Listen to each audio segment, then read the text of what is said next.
দাঁড়াও।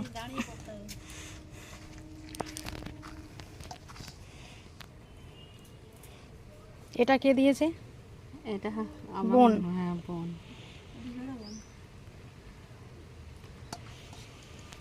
পায়েস, এটা হচ্ছে ডালিয়া, খিচুড়ি খিচুড়ি আর সব রকম সবজি। আজকে গোপালের সেবা, পেঁড়া। সমস্ত কিছু সেবা। এতে সমস্ত কিছু প্রসাদ আছে, ঠাকুরের জন্মাষ্টমীর সব প্রসাদ করেছে। এখন বৌদি নিয়ে এলো আমাদের বাড়িতে। বন্ধুরা জোরে জোরে বল। কালকে বন্ধুরা প্রসাদগুলি বৌদির থেকে আমি নিয়ে নিলাম। এখন সবাই মিলে এটা আমি ভাগ করে খাবো। চালু করে দিয়েছি। ডাল, আলু ভাজা, ও সব করে নিয়ে এসছে এতে। তোমার দাদা মনে হয় গেছিল বাড়ি পর্যন্তই, ঘুগনি ফুগনি লুচি ফুচি মনে খেয়ে এসেছে। বসো বসো বসো না, দুজনে মিলে। আমি এখন কৃষ্ণের জন্মদিনের প্রসাদ খাচ্ছি। নাও না, আমি খাবো নি, কত খাবো। একটা হ্যাঁ কি গো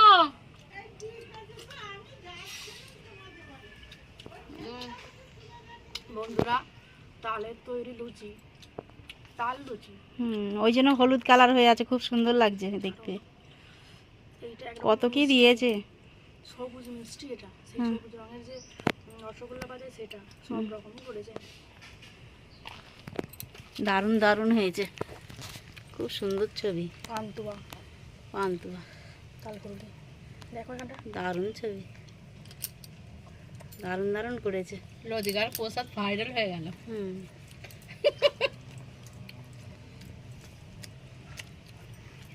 এদের আমটা খেয়ে রাখো তুমি, মিষ্টি কি? হ্যাঁ, কালকের আমটা টক ছিল, এটা মিষ্টি। টক আর কি শক্ত। তালের লুচিটা খেলাম।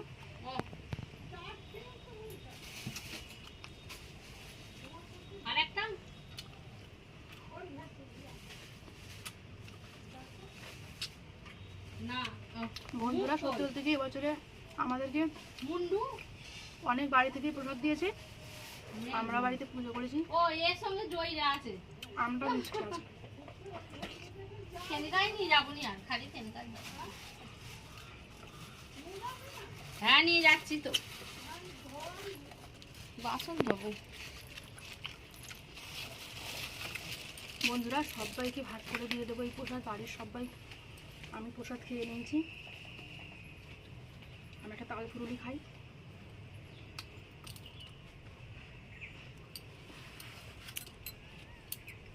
ছবি উঠে গেছে আগে থেকে। বন্ধুরা সকাল সকাল বসে গেছি চাল, আর চালে প্রচুর পরিমাণে সাদা চাল আছে।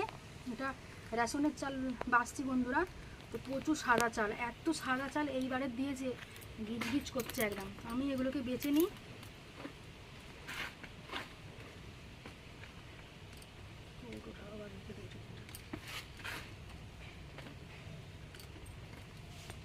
এই কাজগুলো নিত্য কাজ আমার, কিন্তু সেভাবে শেয়ার করে উঠতে পারিনি বন্ধুরা। আর এখনও পর্যন্ত আমি বাড়িতে যে কাজকর্মগুলো করি আপনাদের সঙ্গে শেয়ার করার চেষ্টা করছি। সবসময় তো অন্যান্য ব্লগ বা অন্য কিছু রেসিপি নিয়ে চলে আসি আপনাদের সামনে। কতটা সাদা চাল বেরিয়েছে বন্ধুরা, এইগুলো ফেলে দেবো, গাছের গোড়ায় দিয়ে দেবো। আর এখন এই চালটা আমি নিয়ে নেবো, এখন ধোয়া হবে। এই কৌটোটা এমনি 1.5 কৌটো মেপেই নিয়েছি, আমাদের লাগে 1.5 কৌটো চাল। 1.5 কৌটো মানে কত মা? কত? ওই 700 750 মতো চাল, 600 মতো, 600 650 মতো চাল। 700 অত হবে না, 650, 1.5 কৌটো মানে 650, 600 700 750, 750 চাল ঠিকই আছে।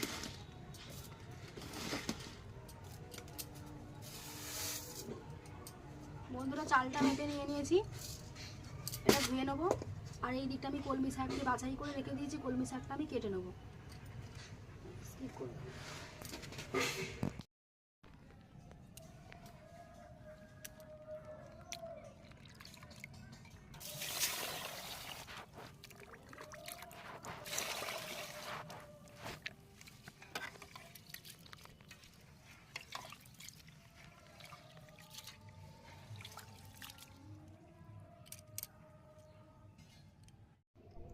হাঁড়ির মধ্যে জলটা অনেকটাই গরম হয়ে গেছে বন্ধুরা। প্রথমেই দিয়ে দিয়েছিলাম আলু, তারপরে এখন চালটা আমি তুলে দিচ্ছি। চালটা দিলে ভালোভাবে সিদ্ধ হবে বন্ধুরা। এই চালটা একটু কম ফোটে, তো যাই হোক এখন তুলে দিয়েছি চাল। আর এখন আমি চলে এসেছি রান্নার ঘরে। আর এসে দেখি এইটুকু চারা রুই মাছ নেওয়া হয়েছে সকালবেলা, তো এগুলো মা কেটে দিয়েছে। তো এখন রুই মাছের ঝোল হবে বন্ধুরা। শাকগুলো বেছে আমি ধুয়ে নিয়েছি পরিষ্কার জলে।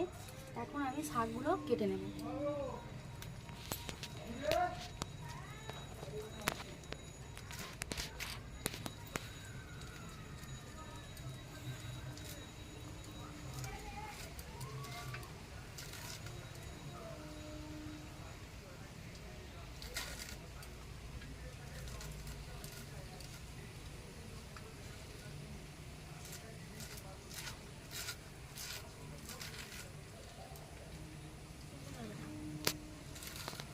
ওইটাই করবো, 11টাই করবো। এখন ভাত হয়ে গেছে, তো রান্নাঘরেতে নিয়ে চলে এসেছি বন্ধুরা। তো এখন ভাতটা কমপ্লিট হয়ে গেছে। এরপরে কড়াইতে সরষের তেল দিয়ে দিচ্ছি। এখন মাছগুলিকে ভেজে নেব। তো লবণ আর হলুদ ভালো করে মাখিয়ে নিচ্ছি। অল্প করে লবণ মাখিয়েছিলাম ধুয়ে নেওয়ার পর, আর একটু লাগবে কারণ জলটা ঝরে গেছে। এখন লবণ হলুদটা ভালো করে মাখিয়ে নিয়ে একটা একটা করে মাছগুলো আমি ভেজে নেব।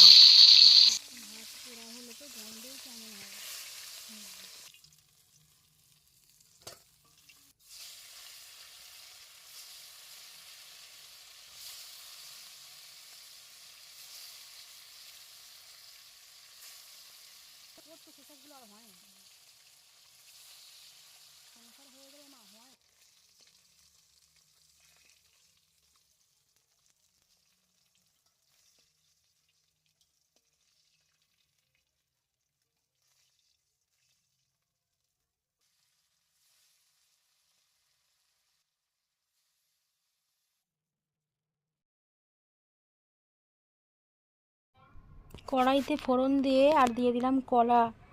তো কাঁচকলা আলু দিয়ে এই ঝোলটা করবো বন্ধুরা, দেখতে থাকুন। কারণ রুই মাছ, জ্যান্ত রুই মাছ দিয়ে ঝোলটা করছি, বেশি কিছু দেবো না। তো 2 রকম সবজি দিয়েই করব। তো এখন আলুটা সিদ্ধ করে নিয়েছিলাম ভাতের মধ্যে আগে থেকেই। তো এখন কলার সঙ্গে দিয়ে ভালো করে নাড়াচাড়া করে এখন দিয়ে দেবো হলুদ, লাল লঙ্কার গুঁড়ো আর পরিমাণ মতো লবণ দিয়ে ভালো করে নাড়াচাড়া করে এখন দিয়ে দেবো পরিমাণ মতো জল।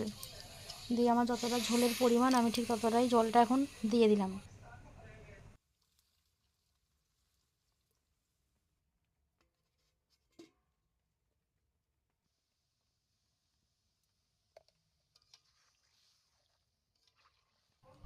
এখন একটা ঢাকনা দিয়ে ঢেকে নেবো বন্ধুরা। আর উঠানে দেখুন কুলেখাড়া শাক চাষ করেছি আমি। তো মা এখন কুলেখাড়া শাক তুলে নিচ্ছে।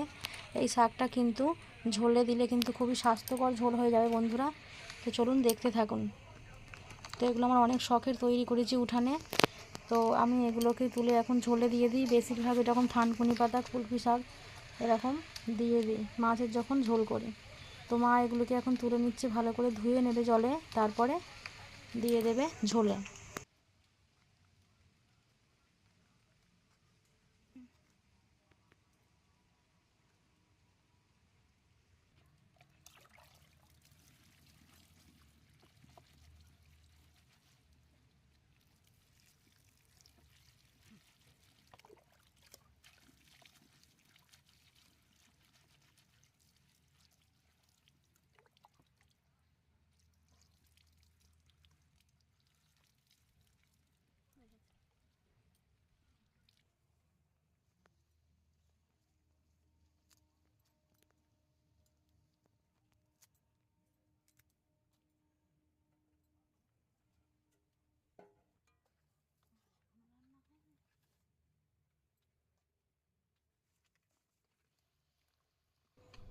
ঝোল ফুটে গেছে বন্ধুরা।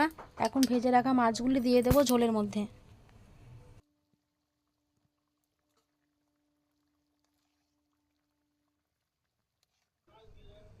ঝোলটা ফুটছে বন্ধুরা, ঢাকনা দিয়ে ঢেকে রেখে দিয়েছি। ঢাকনাটা উঠিয়ে নেব আমি।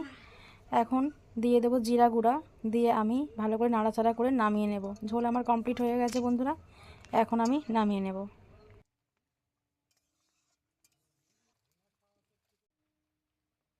ওই কড়াইয়ের মধ্যে দিয়ে দিয়েছি আমি তেল, তারপরে দিয়ে দিয়েছি কুচানো পেঁয়াজ আর কাঁচা লঙ্কা দিয়ে ভালো করে নাড়াচাড়া করে নেব।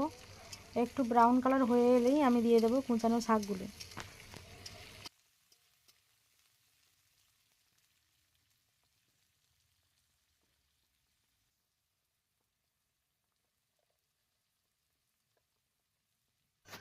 এখন দিয়ে দেবো স্বাদ মতো লবণ, দিলে অনেকটাই পেঁয়াজটা কমে যাবে আর ভাজাটাও ভালো হবে বন্ধুরা। এরপর দিয়ে দেবো আমি শাক, দিয়ে ভালো করে আবার নাড়াচাড়া করে নেব। শাকটা নরম হয়ে যাবে একদম, কলমি শাক আমাদের মাঠের, তো একদম নরম হয়ে যাবে, টাটকা তোলা। আর দেখুন আমি এখন দিয়ে দিলাম, উল্টে পাল্টে নাড়াচাড়া করব, একদম নরম হয়ে যাবে। তারপরে শাক ভাজাটা কমপ্লিট হয়ে গেলে আমি নামিয়ে নেব।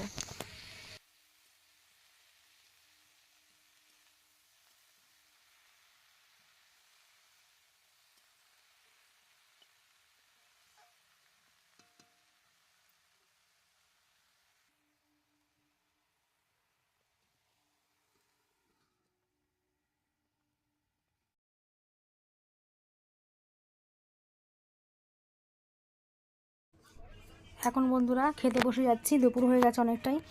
তো শাকটা ভাজা কমপ্লিট হয়ে গেছে, একটা থালার মধ্যে নিয়ে নিয়েছি ভাত, এদিকে নিয়েছি মাছের ঝোল, আর আমি শাকটা করেছি। এই রান্না বান্নাগুলোই করলাম আর কি। তো শাক ভাজাটাও দেখুন কতটা সুন্দর গার্নিশ লাগছে। এখন পাতের মধ্যে নিয়ে নেব, সবাই বসে গেছে বন্ধুরা, আর আমিও বসে গেছি। এই যে নিয়ে নিচ্ছি নরম একদম তুলতুলে শাক, শাক ভাজা দিয়ে প্রথম খাবো, তারপরে নেব মাছের ঝোল। বন্ধুরা আপনারাও দুপুর হয়ে গেছে, খেতে বসে যান, খেয়ে নিন। আর আমার পরিবার নিয়ে বসে গেছি আমিও খেতে। আর একটা ভাজা মাছ নিয়েছি বন্ধুরা, ভাজা মাছ তো খেতে খুব ভালোবাসি, তাই নিয়ে নিলাম। আর এখন আমি শাক ভাজা দিয়ে প্রথম ভাতটা মেখে খাবো, তারপরে আমি ঝোল নিয়ে নেবো পাতে।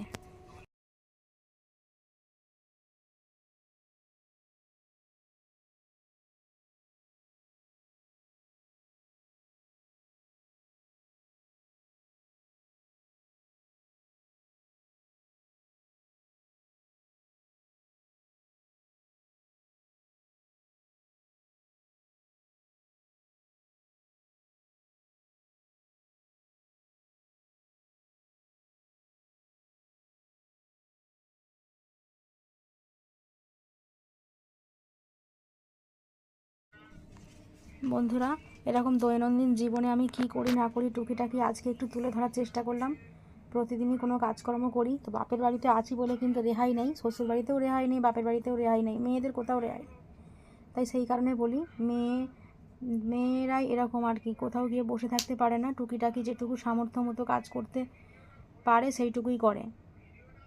তো আজকে ভিডিওতে এসছি বলে না আমি এরকম থাকতে পারি না, কাজকর্ম করেই থাকি যতটা পারি। এখন তো শরীর বুঝতেই পারছেন খুবই খারাপ, আর এই অবস্থায় করার মতন আমি পজিশানে নেই। কিন্তু আমাদের বাড়িতে লোকজনের সংখ্যা কম, কারণ বাপের বাড়িতে দোকানদার মানুষ, তারা খুবই কষ্টের মধ্যে দিয়ে যাই হোক একটু এক মুঠো রান্নাবান্না, ঝোল ভাত, কখনো ডাল ভাত এরকম করতে হয়, যাই হোক খেতে হবে। দুপুরবেলা তো এরকম করেই থাকি, মা করে নইলে আমি করি, এভাবেই আমাদের দিনটা চলে যায়। আর আপনাদের সঙ্গে আমি শেয়ার করলাম, আমার ভালোও লাগলো। আপনারাও এরকম দেখবেন, দেখবেন আমার মতন অনেকের সঙ্গেই মিলে যাবেন, যেরকম রান্না করে খাবারও সময় নেই, এক মুঠো যাই হোক রান্না করে খাবার খেতে হয় আর কি, এরকম ওরা খায় আর জীবনটা এরকমভাবে কেটে যায়। তো বন্ধুরা কার কার পরিবারের সঙ্গে আমার এরকম মিল আছে তো অবশ্যই কমেন্ট করে জানাবেন, ভালো লাগলে প্রচুর প্রচুর শেয়ার করে দেবেন। আর আজকে মাছের ঝোলের রেসিপিটা কিন্তু খুব ভালো হয়েছে বন্ধুরা, একদম হালকা পাতলা ঝোল, কাঁচকলা আলু দিয়ে জিরে মরিচ দিয়ে করেছি, খুবই ভালো লাগছে গরমের দিনে খেতে। আর এখন আমাকে রিচ তো খেতে পারি না, আমাকে এরকমভাবেই খেয়ে আমাকে কোনো রকম দিনটা কাটিয়ে নিতে হয় বন্ধুরা। ভালো থাকবেন।